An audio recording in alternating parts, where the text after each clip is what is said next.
Bienvenidos a la Butaca Inglesa en su temporada especial.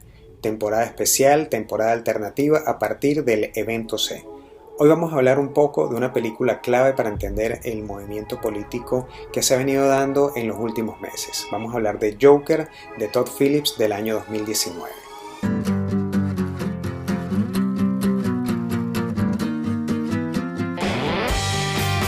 ¿Por qué creemos en la teoría de la conspiración? Porque es más fácil creer ciegamente en algo que no entendemos que buscar la verdad. Acompáñenme, es el momento de desenmascarar al poder. El punto fundamental que genera esta película cuando uno lo ve desde el punto de vista político tiene que ver con la anarquía, es decir, la transformación del poder a partir de la violencia y a partir de la ruptura. La anarquía fundamentalmente está en contra del poder establecido, pero existen una serie de matices con respecto a esa anarquía. Puede ser una anarquía comunista, puede ser una anarquía terrorista, puede ser una anarquía vegana, puede ser una anarquía fundamentalista, puede ser una anarquía construida a partir de la propia interpretación del mundo alrededor de sus relaciones económicas. En este caso estaríamos hablando de una anarquía capitalista, lo que se entiende como anarquismo capitalista. En el caso de The Joker vemos una mezcla de muchos de esos elementos, pero fundamentalmente vemos un uso claro de lo que se entiende como el agotamiento de los materiales, es decir, es la extensión del uso de un sistema o la extensión del uso de unas formas o la extensión del uso de una manera de hacer política que termina agotando a este personaje, un personaje que de alguna manera es la representación también de todas las fuerzas latentes de una sociedad que no han estado canalizadas. La anarquía política puede entenderse en distintas claves, como hemos venido hablando. Robert Nozick es clave en Anarquismo, Estado y Utopía, es una visión contemporánea de la anarquía, pero también podemos verlo desde el punto de vista, también dentro de Norteamérica, del Manifiesto Unabomber, que es básicamente el texto que escribe Theodor Kaczynski y que de alguna manera regresa a lo que él entiende como una vuelta al ludismo. También se le puede entender como neoludismo. Lud fue un personaje que se opuso a la revolución industrial y comenzó a destruir de alguna manera las máquinas con las cuales él trabajaba, elemento que está representado también de alguna manera en la película Tiempos Modernos de Chaplin. En el caso de Joker vemos a un personaje que ha estado constantemente tratando de ser la persona que de alguna manera él tiene en su mente, pero ni el sistema ni las oportunidades parecieran estar de su lado. Mucho de lo que vamos a hablar ahora tiene elementos de interpretación política, pero también hay subyacencias filosóficas y teológicas. ¿Por qué? Porque vamos a hacer una pequeña reflexión acerca de una lectura que nos da de alguna manera la línea en la cual se ha venido manifestando el Guasón en la película, y en este caso Joker o el Guasón se ha venido manifestando como personaje, pero también que permite darnos la idea de que está siendo vendido como un nuevo redentor, en este caso un redentor oscuro.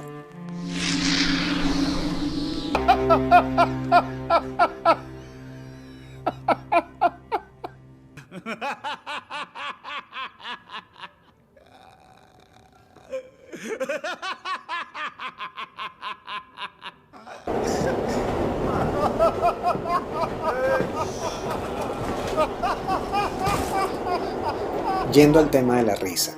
Para la mayoría de los pensadores políticos, sobre todo después del medioevo, la risa es un elemento peligrosísimo. Lo ha trabajado Umberto Eco en El nombre de la rosa, en donde se trata de ocultar un libro en donde se habla de la risa. ¿Cuál es el miedo que existe a que la gente se ríe? Fundamentalmente que se pierde el respeto, pero también dentro del Renacimiento no solamente es peligroso perder el respeto por el punto de vista teológico, sino también reírse implica una pérdida de compostura. Cuando se pierde la compostura, se pierde básicamente todo aquello que nos protege del entorno, es decir, estar constantemente rectos sin reírnos nos hace de alguna manera más fuertes ante el mundo que pudiera de alguna manera descifrarnos. Es decir, no reírse es una manera de estar en las sombras, es decir, de no ser descifrado por el enemigo. Mucho de lo que se habla en el Renacimiento, en textos tanto de los autores contemporáneos como Quentin Skinner, revisando a Hobbes o revisando justamente la forma en la cual los comediógrafos se relacionaban con los temas de su tiempo en clave humorística, tiene que ver con esto de la autopreservación. Existían tres vicios fundamentales en el medioevo, que eran los vicios que podían poner en peligro tanto a la persona como al reino.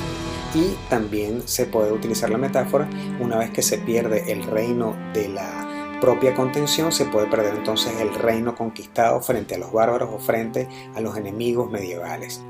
La vanagloria, la avaricia y la hipocresía son fundamentalmente los tres vicios del Renacimiento que no le permiten a los hombres mantenerse en el equilibrio perfecto, ya sea para mantener sus propias fuerzas o para alcanzar nuevas metas en el tiempo.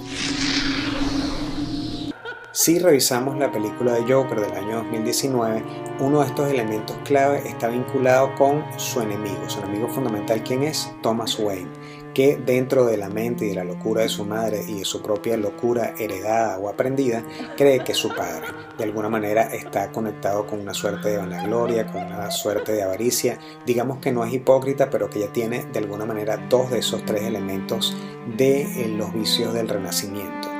En esta nueva versión que trabaja de alguna manera el nacimiento de Batman, es importantísimo, sobre todo para los escritores, darle una revisión al mundo en el cual crece ese personaje y crece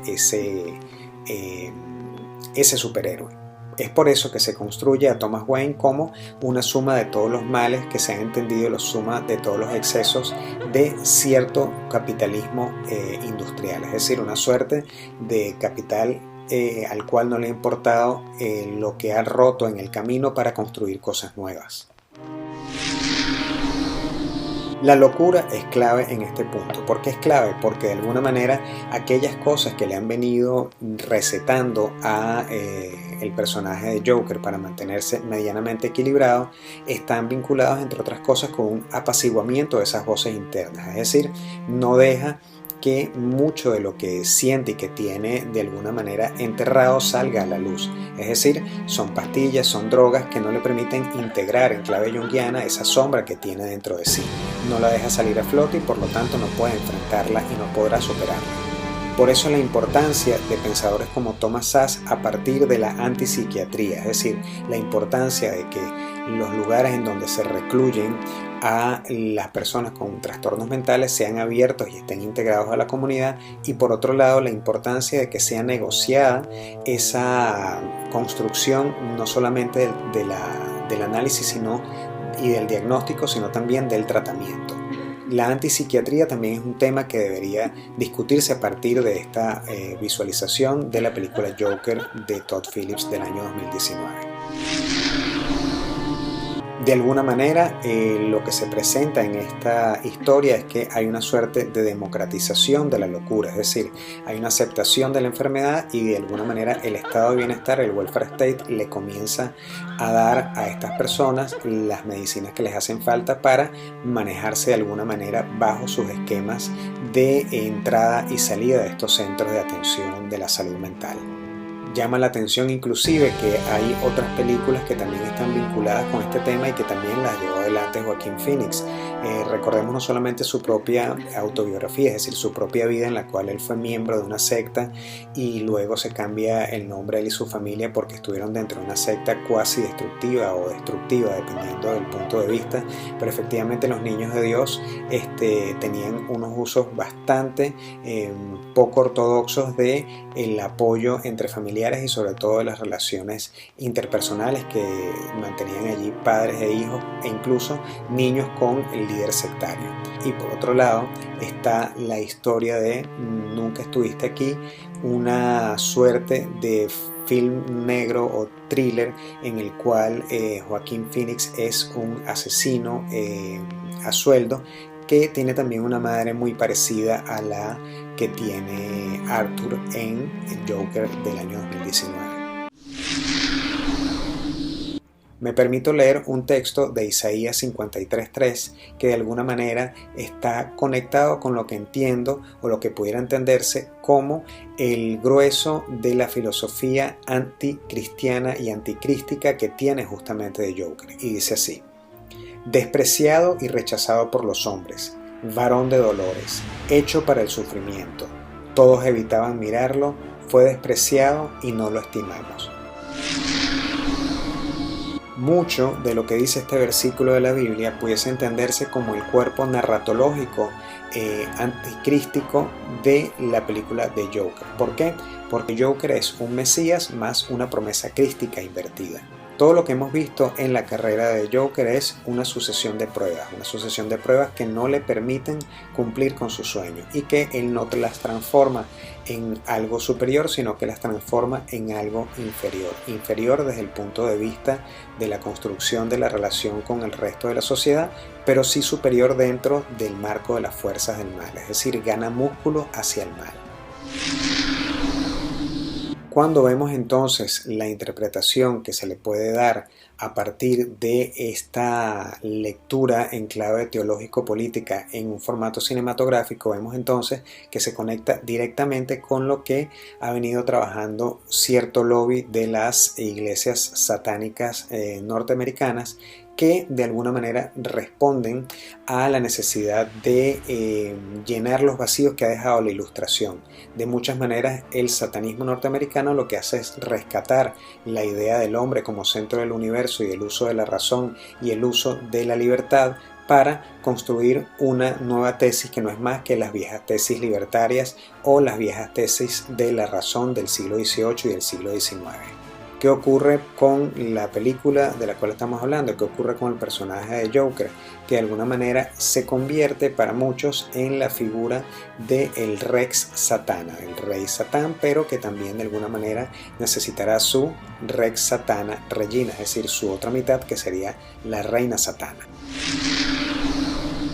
Existen muchas escenas clave que están conectadas con la alquimia, están conectadas con la transformación de lo positivo en negativo, pero también de lo negativo hacia la ganancia, de lo que hemos venido hablando, músculo en la oscuridad. Es decir, se puede transformar para ir hacia arriba, pero también se puede transformar para ir hacia abajo. Hay conexiones con la imagen del Becoming del artista clásico William Blake, también hay conexiones directas con Silence of the Lambs, y una escena fundamental para entender qué le está ocurriendo al personaje de Arthur es cuando entra al baño y de alguna manera se transforma frente al espejo luego del asesinato, es decir, luego de la muerte de estos tres personajes que para él de alguna manera también están conectados con los tres elementos que hemos venido hablando, los tres vicios del Renacimiento.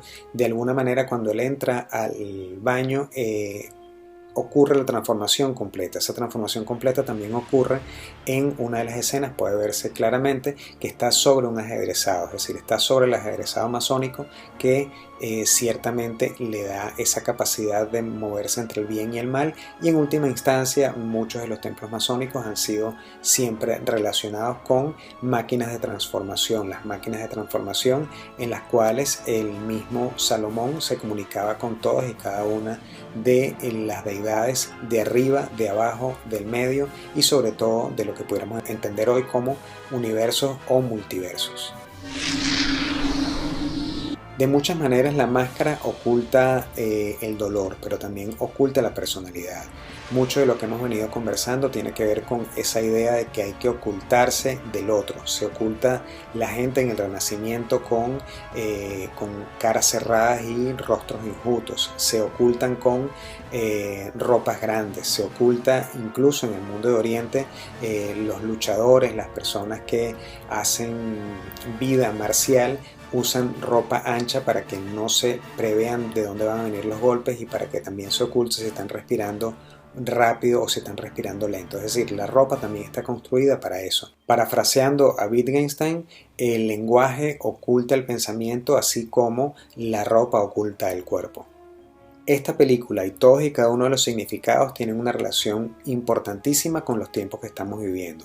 Mucha de la violencia que está ahí diseñada o que está de alguna manera glorificada fue clave para las manifestaciones en Chile, para las manifestaciones Ocupa en Estados Unidos o en España. Es decir, hay muchos patrones que de alguna manera están allí presentes. Podemos hablar de inserción de información, podemos hablar incluso de inception de imágenes, podemos hablar de incluso de programación predictiva, pero sin duda mucho de lo que está en esa película son elementos que luego van a ser tomados por muchos grupos violentos en el mundo como ejemplo. El Joker entonces conecta de maneras muy importantes para el mundo actual. Primero, la idea de que la locura tiene una razón de ser y mal tratada, mal manejada por, digamos, los grupos de gestión del Estado, termina convirtiéndose no solamente en una carga para la sociedad, sino en una suerte de venganza latente contra esa misma sociedad. Por otro lado, también tenemos la percepción de que la anarquía política puede ser vista desde distintos puntos de vista y el Joker tiene una propuesta de anarquía que no es la única. También podemos hablar y recordar el punto clave, es decir, la risa cruza toda la idea de la libertad humana, pero esa libertad humana tiene que responder también a las violencias que tiene al frente, a las violencias potenciales que tiene al frente. Por último, y clave para entender todo lo que puede significar The Joker como un manifiesto satánico no luciferino.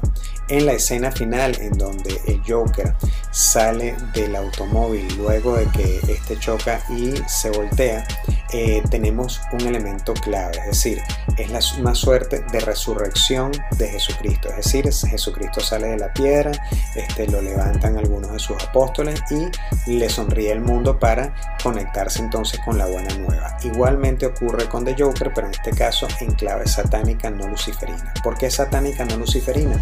Porque en este caso la idea satanista es la destrucción del mundo, no es de alguna manera la tradición que conecta a Lucifer con la estrella de la mañana, con Prometeo. En este caso la idea satánica subyacente no es una idea satánica que de alguna manera rompa con los patrones de pensamiento rígido de las iglesias tradicionales, sino que simplemente busca la transformación de los grupos en brazos armados de lo que se pudiese entender como el cabal. Recordemos, y ya lo hemos hablado en otros videos, el cabal es una mala interpretación de lo que puede entenderse en inglés como grupillo, como grupo humano organizado. El cabal se le conecta con la idea de Kabbalah y se le conecta entonces con la idea de los conciliábulos y el grupo de los 13, etcétera, etcétera. Vaya usted a utilizar el nombre que quiera para hablar de este poder detrás del poder.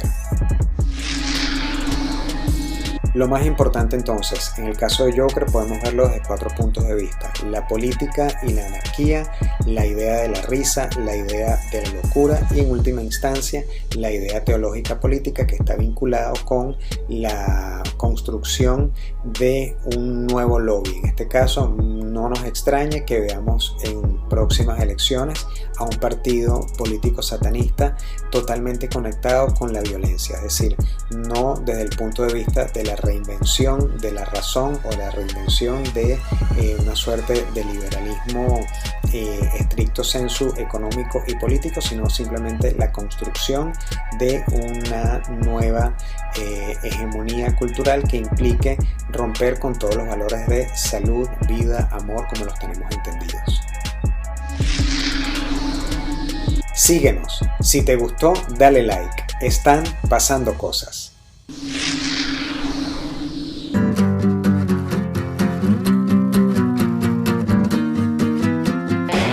Acompáñenme, es el momento de desenmascarar al poder.